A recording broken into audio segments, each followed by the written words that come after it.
My name is Bert, and this is the Still Life Podcast. Welcome back, everybody, and thanks for joining me on another episode of the Still Life Podcast.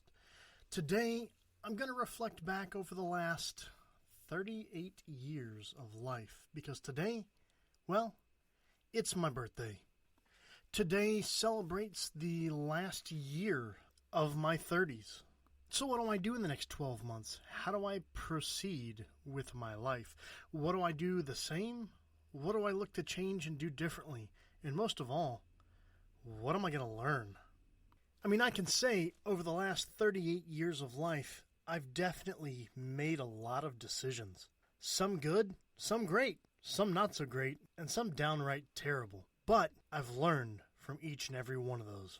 And the other thing, I've had hundreds of thousands, if not millions, of interactions with other people. Why is that important?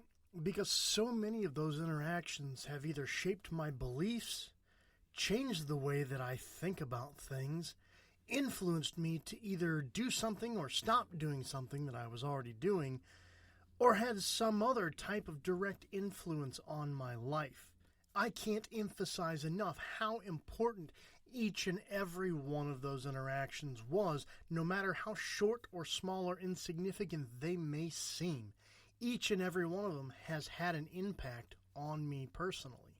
Now, with that said, not all of those interactions affected me positively. Some of them, of course, had a negative impact or effect on my life. But here I am, 39 years old, and I'm sitting here able to talk about it. And the craziest part of this is that every single one of those interactions involved two things. First and foremost, myself, but secondly, another human being.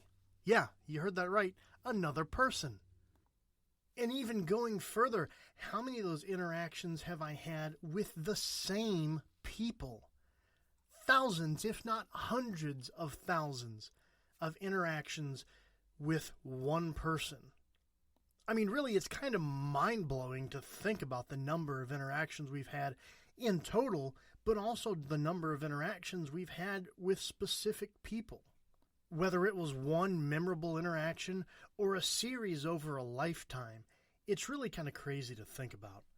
And as I continue to grow older, and I feel like maybe just a little bit wiser, I continue to try and keep my mind and my heart and my ears open and learn and grow from every interaction I have, good or bad. Now, not nearly as easy as it sounds, but we're all constant works in progress. We're never going to be perfect or really great at most things. Now, I will say I have made a huge effort in the last decade to judge people less, listen more, and love more. Yeah, you heard that right. Love more. Now, that doesn't mean that I have to be in love with someone or, want to hug everybody or whatever. Love can be as simple as showing someone space or respect or listening, treating everyone as equal. Because really, if we strip it all away at the end of the day, we are all, at our base level, human beings. And that's the one thing we have in common with everyone else that exists. We are all, plain and simply, human beings. Regardless of political beliefs, ideologies, religious or spiritual viewpoints, or any other opinion or belief that we may hold. At the end of the day, it doesn't matter. We're still all the same inside and out. Now, do I still judge people? Oh, 100%, without question. I absolutely do. It's really human nature. Whether we do it intentionally or not, we all do it. We have biases that we grow up with. Some of them, most of them really, in fact, I'd even say all of them, are learned. They're not something that we're just born with and they're there. We learn them over time and with interactions with other people. Now, some of those biases may be good, some of them not so good, but they exist. Now, how do we get rid of those or shut those off in order to be more respectful, to love other people? Well, that's where it gets hard. It's going to be a different answer for everybody. And for me, sometimes it's as simple as, well, just shut up and listen. I don't know how many times my mind was changed, or the amount of respect that I had for somebody, whether I'd met them before or not, grew because of a calm discussion or interaction.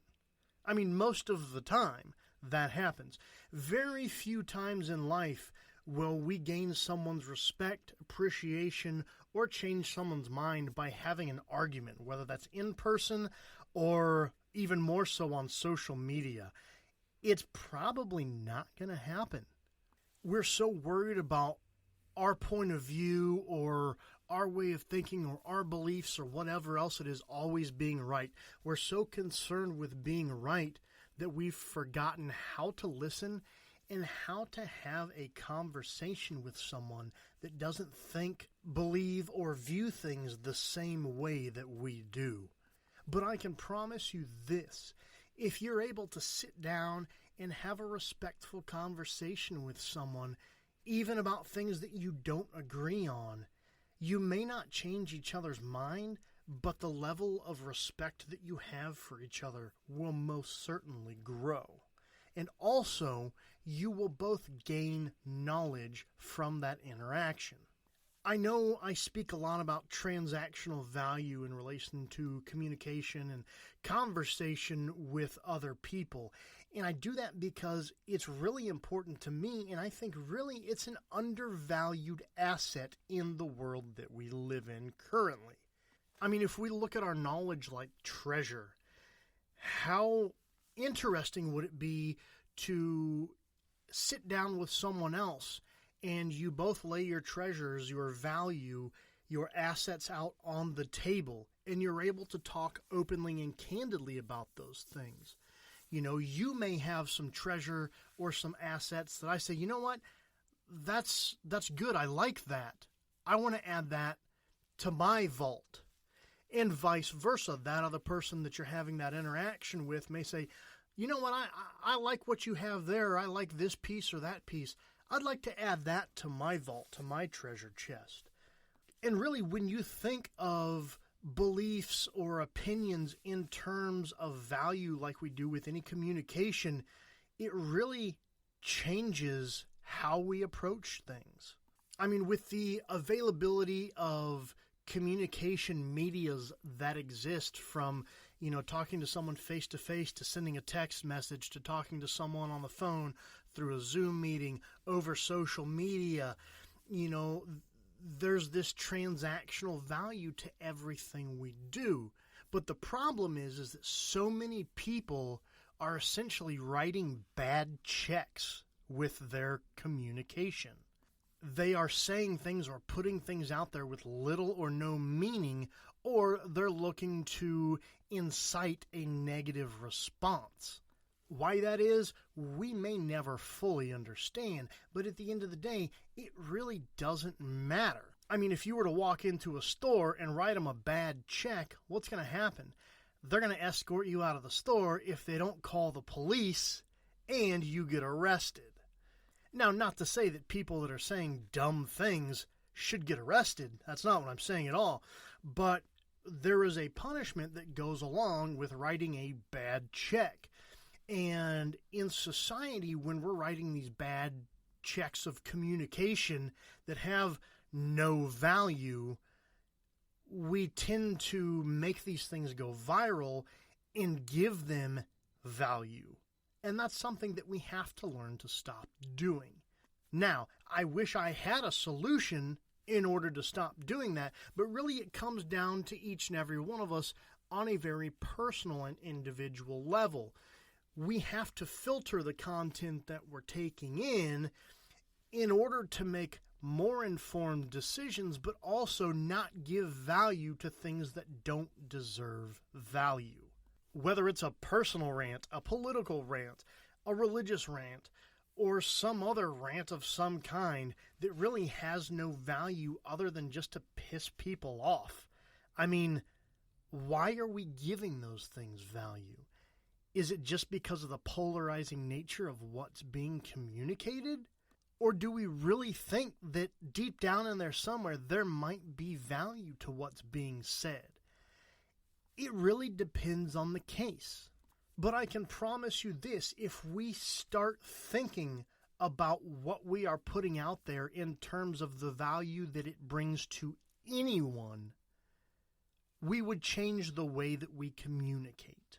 And we would, I believe, communicate in a much more positive and constructive manner. Now, that doesn't always mean things are going to be tactful, because sometimes they're just not. But when we're adding value to something and doing it as best we can, that's generally received much better than just spewing stuff out there that has little to no inherent value to it. So I'll end with this. As we move forward in life, let's take a moment to, number one, listen. Number two, think about what we are trying to communicate. And number three, think about the best way to convey that message to add value to other people. I know that if I begin to apply this in my own life on a day-to-day, moment-to-moment, interaction-to-interaction basis, it will have net positive results. And with that, I'd like to thank you for joining me today on the Still Life Podcast. As always, for questions, comments, topic ideas, or suggestions, or if you'd like to become a sponsor of the Still Life Podcast, you can email us at thestilllifepodcast@gmail.com. That's thestilllifepodcast@gmail.com. Thanks again for joining me today, and we'll talk again soon.